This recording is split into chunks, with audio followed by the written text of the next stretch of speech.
Yo, welcome into the show. You're watching Philadelphia Eagles Now. Chase Sr. here with you. Preseason game number 1 in the books, and let's react to it here on the show.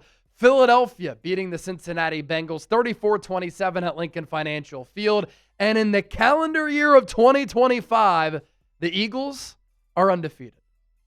I kind of joke, but it's an actual fact. All right, let's talk about this game. And I just want to begin with probably the biggest overall takeaway that I have coming out of this game, and it's the cornerback position for Philadelphia. We saw tonight why Howie Roseman and this coaching staff not sold on the other outside corner job outside of Quinyon Mitchell and opposite of Quinyon Mitchell, because Keely Ringo and Adoree Jackson both really struggled at moments in this game. Keely more so than Adoree, and you can see why Philadelphia and Howie Roseman brought in Jakorian Bennett, who in his first 2 years in the NFL has displayed a lot of ability. 4.3 speed. He's locked down some of the top wide receivers in the game, like Ja'Marr Chase, who Kelee Ringo really struggled against tonight. And last year, among corners with 450-plus snaps, Jakorian Bennett was top 10 in multiple major cornerback statistical categories. And when I watch this game tonight, I look at this Eagles team and I say they are so deep, so talented. A lot of the young players who Philadelphia might count on here in 2025 really played well and performed well in this game. But while they're deep, I'd say they're a little bit thin, and it's a little bit concerning with two positions, safety and cornerback. Now, for Keely Ringo, he was matched up against Ja'Marr Chase. Ja'Marr Chase is one of the top wide receivers in the National Football League, and you could make the argument he's number one ahead of Justin Jefferson with A.J. Brown right in that mix. And while it's difficult for Ringo to go up against the likes of Ja'Marr Chase, and you could say, Chase, give him a break. He's going up against Ja'Marr Chase. He's a dog. This schedule that the Eagles have is very hard. Inside this division, the Eagles are going to have to go up against the likes of Malik Neighbors, who's really good, Terry McLaurin, who has fared very well against the Eagles, CeeDee Lamb. And then outside of the NFC East, this schedule features a lot of the premier wide receivers in all of football. So on the first drive, Ringo gave up the toe drag swag play downfield against Ja'Marr Chase. He had good coverage, but it was good defense and better offense. That has been the story and the microcosm for Kelee Ringo all throughout training camp. He's gone up against A.J. Brown. He's gone up against some of these other Eagles wide receivers, and he's had some decent coverage. And you like the traits that he has. 6 feet, more than 200 pounds. He can run 4.3. But good coverage is not always going to cut it. And on that first drive, you'll just chalk it up to Ja'Marr Chase making a good play and Joe Burrow making a really good throw. Also of note, the Bengals ones were going up against a lot of the Eagles twos. But on the second drive, no excuses. Joe Burrow throws the out route to Chase, and Keely Ringo can't throttle down. He over pursues. He whiffs badly on Chase, and then Chase is able to pull away from Ringo and run it in for what was a 36-yard touchdown. Those plays can't happen, and it's not going to fly with Vic Fangio. And so you can see why Howie Roseman felt the need to bring in a corner like Jakorian Bennett, who I said right when that trade happened, he's an outside corner. He's really talented. The Eagles gave up their 4th or 5th best defensive tackle for him, but he's going to have an opportunity to start. And so you come out of this game and you're like, Keely Ringo, you got to mark him down as a pretty big loser in this game. Adoree Jackson, he wasn't as bad as Keely Ringo, but there were some plays where you're like, what does he do that really moves the needle for this team? What does he do that's really special? Of course, you're going to have Quinyon Mitchell out there who has all-pro potential. You're going to have Cooper DeJean playing inside, outside, maybe some safety. But that outside corner job opposite of Quinyon is still a big question mark. as we segue to preseason game number 2. The other question mark that I have is at the safety position. Andrew Mukuba was suited up. I don't think he played in this game. I didn't see number 24 on the field at all. Sidney Brown did get the start, and he made a couple of tackles against his brother Chase Brown. But the thing with Sidney Brown, he plays so hard and so physical that he's always that downhill guy. He can over-pursue at times, and that can lead to a lot of splash plays for the opposition. And I just don't know if Vic Fangio is going to love that. Of course, he'll love the aggressiveness. You like the physicality. But Vic Fangio is not going to be a fan of a safety who gets burnt a lot because he's overly aggressive and doesn't have a great feel. And there was a play where Sidney Brown had bad tackling form, came up to make a huge hit, but then injured his shoulder, believed to be okay. But if he plays like that, is he going to be able to last the whole year? So corner, opposite of Quinion on the outside, and safety. Still 2 question marks that I have for this team. Now let's get to the good, because there is a lot of good coming out of this game. And we have to talk about Tanner McKee. For the 3rd straight year, here we are in the preseason talking about Tanner McKee balling out. Keep in mind that to start this game, McKee was going up against the Bengals' first-string defense. And they were in midseason form from last year when they couldn't stop a nosebleed. But this is more of Tanner McKee being really good as compared to the Bengals' defense being very bad. And I had said this during McKee's rookie year. He throws with such great timing, anticipation, accuracy, and touch on some of those sideline throws, the back shoulder balls. But he has evolved to a point where he throws well on the run. He has great pocket feel. He always gives his receivers a chance. And I think that Tanner McKee could start on a handful of teams across the NFL. 20 of 25, 252 yards, 2 touchdowns, no picks. Some of you might say, Chase, it's the preseason, pipe down. He's going up against the Bengals starters. How about how he played against the Cowboys starters last year? How about how he played with the Eagles 2s against the Giants 1s in the regular season finale? Tanner McKee is really good. And the Eagles have the best backup quarterback in the NFL on their roster. Jalen Hurts, he's elite. But if he were to go down, you feel very good about McKee. If he were the starter for this team, how many games could the Eagles win this year? Double digits. It's not taking anything away from Jalen Hurts. It is giving all of the props to Tanner McKee. With that, who impressed you the most tonight? It's got to be McKee, who was the MVP of this ball game, and early on, he was going head-to-head with Joe Burrow. A lot more to get to here on the show. So many takeaways from this game. But these Saquon Barkley Kelly Green Nike jerseys are 20% off, but they're only 20% off, limited time only. They were $103, bumped down to $103.99. Hop on this deal while it lasts. Chatsports.com/Saquon Kelly. I'm going to put that link down in the show notes and attach to the pinned comment of our post-game reaction video. We move forward here with this show. Another player who I was so impressed with was Darius Cooper, the undrafted free agent wide receiver out of Tarleton State. Now, right when the Eagles signed him as a UDFA, I had said, Eagles may have gotten a gem here. Look out for him.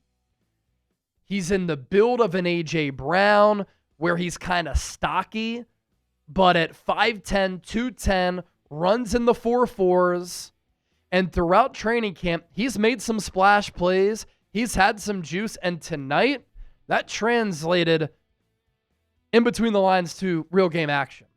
6 catches, 82 yards, a touchdown, and he caught a beautiful 20-yard touchdown pass from Tanner McKee. McKee, by the way, 3 total touchdowns in this game. And the pass that Cooper caught for that touchdown, press man coverage, was able to beat his guy And then as the corner caught up to him, one with some hand fighting and physicality downfield to open up a window for McKee to drop that ball right in the bucket. There was another play that was a classic A.J. Brown type of play where Cooper caught an in-breaking route, stuck his foot in the dirt, cut it back to the outside, as A.J. always does, to pick up yards after the catch. Elijah Cooks did go down in this game, got carted off. He was very upset, in tears. He had been having a great training camp, and he was challenging some wide receivers to make this team. We'll see what happens there. But Darius Cooper, a UDFA out of Tarleton State, who had nearly 1,500 yards and 14 touchdowns last year, is making a legitimate case to make this Eagles team. And Philadelphia is so deep at wide receiver. And sticking at wide receiver, two more players who I had applied pressure on. Two players who I had said, you got to make plays in this preseason game to have a chance of making this team because other players are challenging you. And I will always eat the crow when I need to eat the crow, and I will always give credit where credit is due, and I will always say that I'm wrong if I'm wrong. Now, I don't think I was necessarily wrong. I was just saying, Johnny Wilson, Ainias Smith, you got to step it up. Johnny Wilson did. And a lot of this was due to Tanner McKee throwing him some 50-50 balls, and Johnny Wilson came down with those catches. 3 catches for 73 along a 28. The knock that I have on Wilson, he's 6'6", but at Florida State, sometimes he played small and he had drops. He had a drop tonight, but he played up to that size, and he looked to be a physical menace, and he is a very intriguing developmental piece for Philadelphia at wide receiver because there aren't a lot of guys who are that tall, who move that well, who can come down with those types of plays. And Tanner McKee gave him a shot, and he made the most of his opportunities, and you can see the potential that the Eagles see in him, and he's a pretty good and physical run blocker at that size. The other player was Ainias Smith. Wilson drafted in the 6th round. Ainias Smith drafted in the 5th round last year. And I don't really care if you were drafted, when you were drafted. If Elijah Cooks and Darius Cooper were better players throughout training camp and the preseason and they all stayed healthy, go with the best players. Terrace Marshall, another player who didn't play tonight, who's been challenging to make this Eagles team. And I don't care if you were drafted. Don't play roster politics. Go with the best players, right? You want the most talented guys on your team. Well, tonight, Johnny Wilson rose to the occasion when the pressure was on. So too did Ainias Smith. An excellent punt return where he flashed some of the wiggle that Nick Sirianni's been talking about, and then he caught a touchdown from Tanner McKee. The numbers weren't gaudy. Smith had 2 catches for 11 yards, but the punt return, impressive. The touchdown, good for your stats. Ty Robinson, 4th-round pick out of Nebraska. He had a sack tonight. You saw the violent hands, the fast get-off, and the ability there for him to contribute at that defensive tackle spot. Gabe Hall, I think he's going to make this team. He flashed on a couple of occasions, and keep in mind, the Eagles traded away Thomas Booker because they probably believe in Gabe Hall, the UDFA who was not drafted last year out of Baylor. Jacob Sykes, another defensive tackle, is playing in the UFL in the spring. He had a nice TFL on a run play. Those players impressed me tonight. You know who did as well? Who needed to have a good performance, who needs to be a little bit more consistent? Tyler Steen. He got the start at right guard. Clearly, the Eagles wanted to give him an extended look, and he had a phenomenal block on a Will Shipley run in which Shipley was able to run for 38 yards. Speaking of Shipley, he's legit. He's really good. And he got the start at running back, which tells me he's RB2, right ahead of A.J. Dillon, who also looked good. Of note, too, Drew Kendall, the rookie 6th-round pick out of Boston College, who started more than 30 games in his college career, he started at center.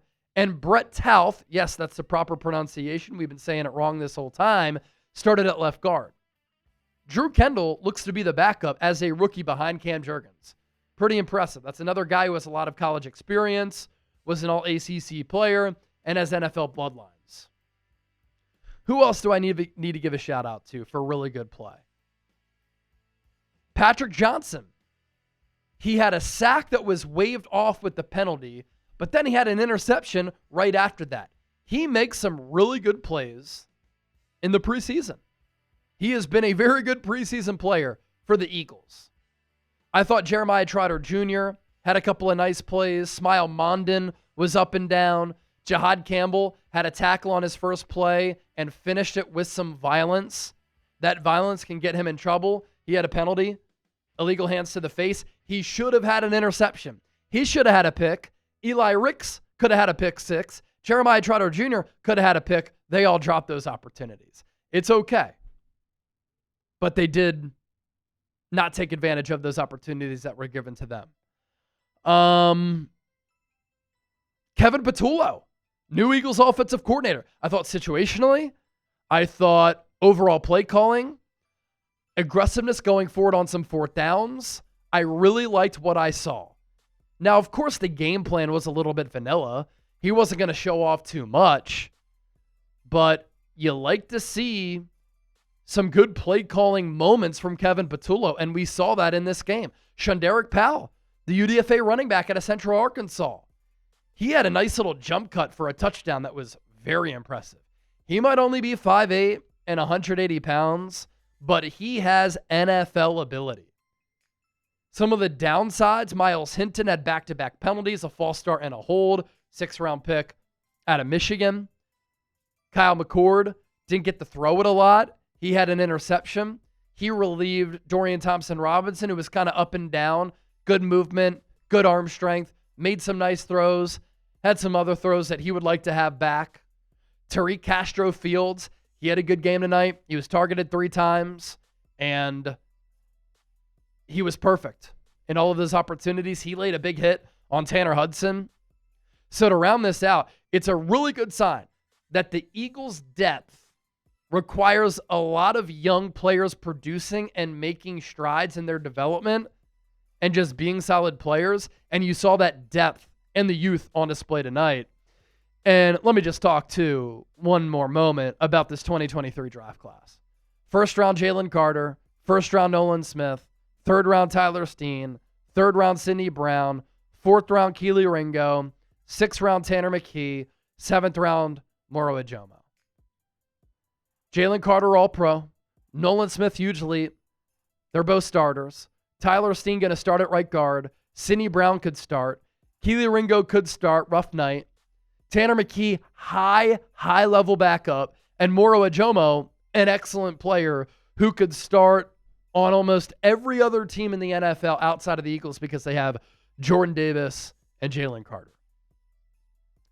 That tonight was a deep football team. And that's just how we rose when compiling and putting together this roster in a really impressive way. Don't forget to hit that subscribe button. Get ready for the regular season by subscribing today.